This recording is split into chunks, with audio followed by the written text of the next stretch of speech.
दुपहिया है वो जो है कम होने का नाम नहीं ले रही है। और आपने ये पिछले भी वीडियो में कहा था, पिछले बयान में आपने कहा था कि हम प्रशासन से बात करेंगे, अगर प्रशासन बात से नहीं मानती है तो हम फिर दूसरा तरीका आजमाएंगे।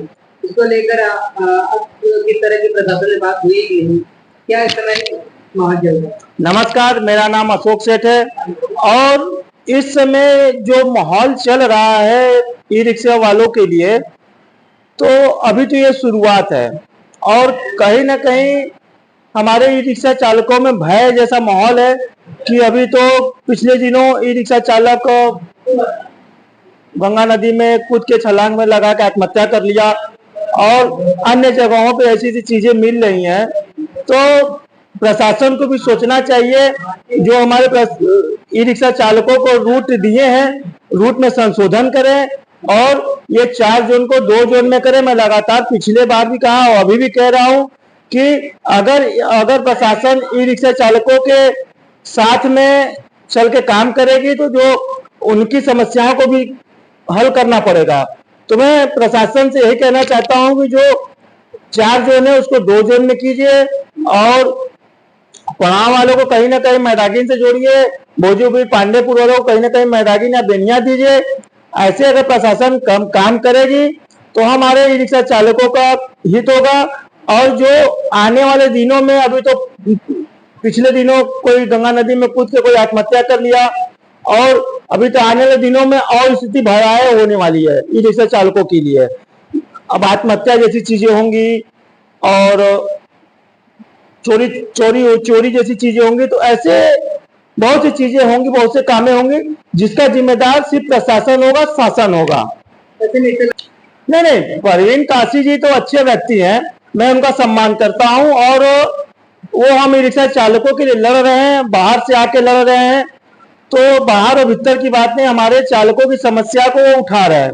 देखिए हमारा विरोध कहाँ है, हमारा विरोध वो धरने प्रदर्शन से है। हमारा चालक रोज कमाने और खाने वाला है, वो धरने प्रदर्शन नहीं कर पाएगा। मैं उनसे भी बात करके मैं उनको बताने का प्रयास किया और अपने चालकों को भी बताया कि ये धरना प्रदर्शन रैली हमारे हित में नहीं है। हमारे हित में है जो बैठ के टेबल पर बैठ के बात किया जाए, अगर बात न करे तो आगे कोर्ट का रास्ता तय किया जाए या आगे 2027 में चुनाव है। तो कहीं ना कहीं जो है कि ये हमारी बातों को न मान के, इसलिए मैं उनका विरोध किया। और अभी वो तो लगे हुए शायद हाई कोर्ट में, तो हाई कोर्ट का तो मामला तो चलता ही रहेगा। लेकिन मैं परवीन काशी जी से कहना चाहता हूँ कि हमारे ई रिक्शा चालकों का भी और समस्याएं हैं जो रोड पे मैं लगातार चल रहा हूँ, उनकी समस्याएं जान रहा हूँ। जैसे स्टैंड के नाम पे उनके साथ अवैध वसूली हो रही है, तो इसमें आए वो पहल करें, हम साथ में। और मैं लगातार उनके साथ तीन बार धरना प्रदर्शन जैसी चीजें मैंने किया, 3 बार ऐसे चीजें किया जो हमारे चालकों के हित में हो। तो मैं तो लगातार उनके साथ काम कर रहा था। जब ये धरना की बात आई तो मैं उनका साथ छोड़ दिया, क्योंकि हमारे चालकों के हित में नहीं है और इसमें जो भी हो बैठ के बात करे तभी अच्छा है। नहीं, देखिए परवीन काशी जी का मैं तो लगातार समर्थन कर रहा हूँ, ठीक है। और अगर धरना प्रदर्शन फिर रैली करेंगे तो फिर समर्थन मेरा नहीं रहेगा, क्योंकि हमारे चालक रोज कमाने खाने वाले हैं। वो धरना प्रदर्शन से कुछ होने वाला नहीं है। हुआ ना 20 दिन 25 दिन हमारे चालकों को आप बैठाए हैं, क्या मिला हमारे चालकों को? कुछ नहीं मिला। तो ऐसे ही अगर एक दिन कोई बड़ा काम करके एक दिन पूरे बनारस की अगर बंदी कर दी जाए ई रिक्शा चालकों की, तो वो गूंज लखनऊ तक जाएगी हमारे चालकों की। और 20 दिन 25 दिन से आप बैठे, कुछ नहीं मिला, तो एक दिन का ही पूरे बनारस की बंदी कहीं ना कहीं हमारे सिस्टम और व्यवस्था को हिला सकती है।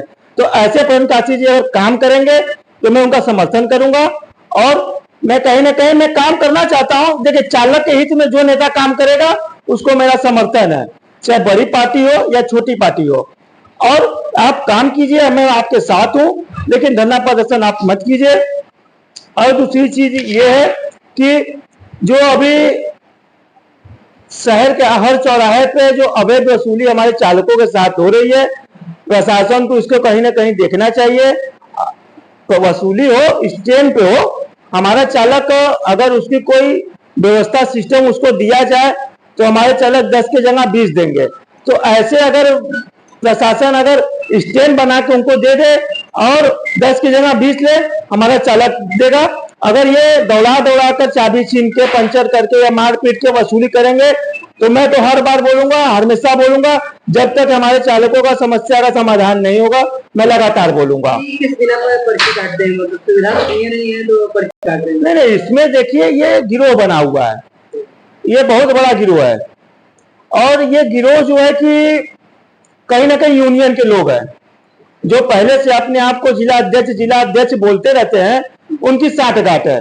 अभी बताइए कि कोई अगर चालक चाबी छीन लिया गया, उसको मारा पीटा गया तो अपने जिला अध्यक्ष जी को फोन किया तो जिला अध्यक्ष जी फोन नहीं उठाएंगे। उसका रीजन ये है कि वो पैसा लेकर बैठे हैं कहीं ना कहीं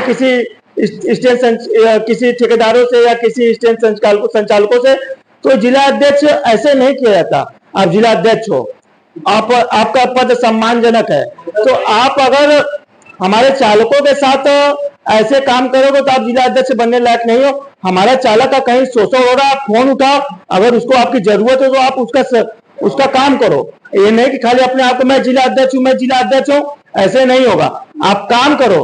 और जो ये 1000, 2000, 5000 के लिए आप हमारे चालकों का शोषण करवा रहे हैं, कर रहे हैं, तो इसमें आप कब तक करेंगे? साल भर करेंगे, 6 महीने जब तक करेंगे, कब तक करेंगे? फिर उसके बाद चालक आपको कहीं ना कहीं मिल जाएगा और आपको अच्छे से बात करेगा। इससे मैं कहना चाहता हूं कि जो ये समस्या हमारे चालकों की अवैध वसूली वाली है, कहीं ना कहीं इसमें यूनियन के लोगों का भी हाथ है।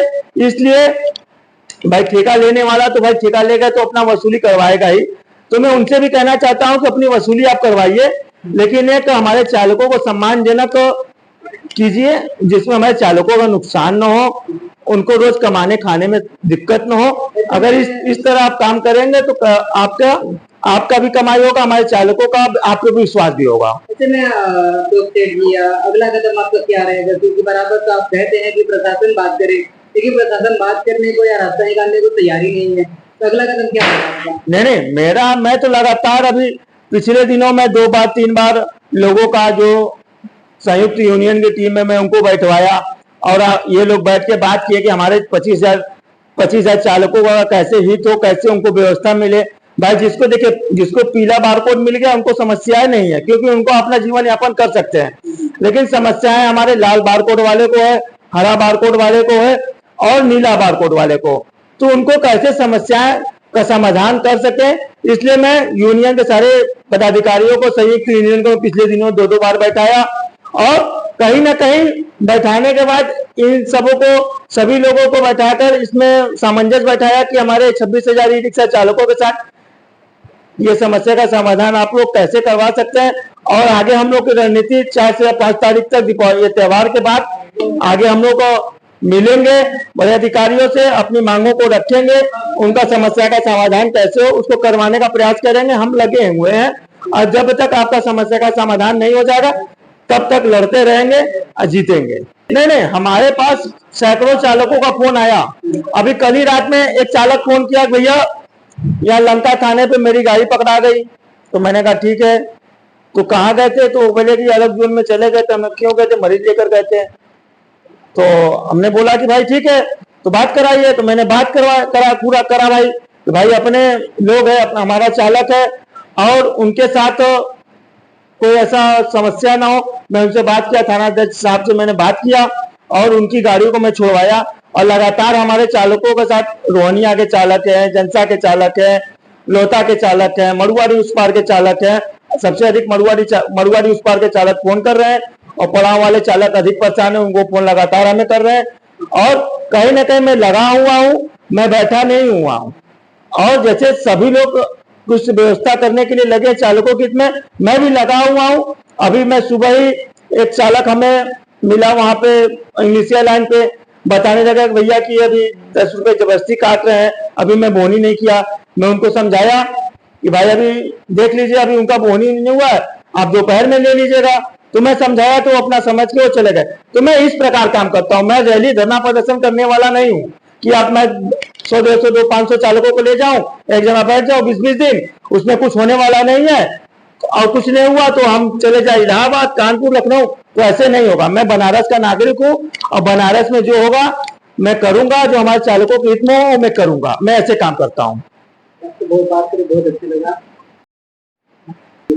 देखिए, पिछले दिनों हम गए थे यातायात विभाग। अच्छा, यातायात विभाग गए तो पहले तो बारकोड लो हमारे चालक को फ्री में मुहैया कराया जा रहा था, और पिछले दिनों ये मालूम चला कि अब जो बारकोड लगेगा उसमें 150 रुपये लिया जाएगा। तो हमारा गरीब चालक एक तो कागज पत्तर बनवाने में परेशान हुआ, उसके बाद दौड़ धूप के अपना कागज पत्तर तैयार करके बारकोड लेने गया, तो उसमें अब उसको 150 रुपये की और वसूली। तो इसमें शासन प्रशासन से हाथ जोड़ के मैं विनती करना चाहता हूँ कि जो ये आप 150 रुपये की फीस की रसीद फीस लगाए हैं आप उसको आप वापस करें, हमारे चालकों को ये बारकोड फ्री में निःशुल्क मुहैया कराएं।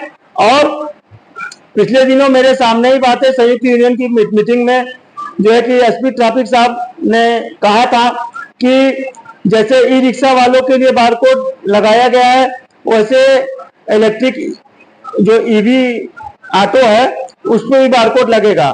तो मैं उनको संज्ञान में दिलाना चाहता हूं कि जो ईवी है वो अभी उसका क्या हुआ, जो है आप किसके दबाव में काम कर रहे हैं, कि जैसे आप ईवी के दबाव में, ईवी के यूनियन के जो पदाधिकारी उनके दबाव में आप आ गए या उनका रुक गया बारकोड लगना। तो मैं जैसे कह रहा हूं, आप जैसे आप कह रहे हैं कि जो है कि ई रिक्शा वालों के लिए बारकोड है, तो ईवी वाले के लिए बारकोड लगना चाहिए और खत्म होना चाहिए। तो सभी के लिए आप खत्म करवाइए। जैसे ईवी के लिए आप नहीं लगवा रहे हैं, किसी के प्रेशर में आके नहीं लगवा रहे हैं, तो हमारे ई रिक्शा चालकों के लिए बारकोड खत्म कीजिए। कहीं आप कहीं ना कहीं ऐसे सामंजस्य बैठा के काम करेंगे तो ये अशोक सेठ नहीं बोलेगा। और जिस प्रकार शासन प्रशासन गरीबों के लिए काम कर रही है, अभी मैं देखा पिछले दिनों नगर निगम की गाड़ी गरीबों को हर चौराहे पे जाके उठा के भर के ले जाके कई अन्य जगह छोड़ रही है। तो ऐसे में करना क्या चाहते हैं, हमारे शहर को एकदम साफ करना चाहते हैं। यानी गरीबी नहीं हटाओ, गरीबों को ही हटाओ। तो ऐसे आप काम करेंगे तो नहीं चलेगा। सभी की रोजी रोटी है, सभी का परिवार है, वो अपना जीवन यापन कैसे कर रहा है, भीख मांग के कर रहा है, ठेला चला के कर रहा है, ई रिक्शा चला के कर रहा है। तो हमारे बनारस वासी मोदी जी को वोट दिए हैं और विश्वास था कि मोदी जी हमारे गरीबों के लिए भी सुनेंगे, तो ऐसे नहीं हो रहा है। कहे ऐसे आपके सामने, सरकार के सामने तो अच्छी तस्वीर जा रही होगी, लेकिन यहाँ मैं देख रहा हूँ बनारस का निवासी, शहर के निवासी होने के नाते मैं देख रहा हूँ कि यहाँ गरीबी नहीं मिटाई जा रही है, गरीबों को ही मिटाया जा रहा है। इसी के साथ नमस्कार, जय हिंद।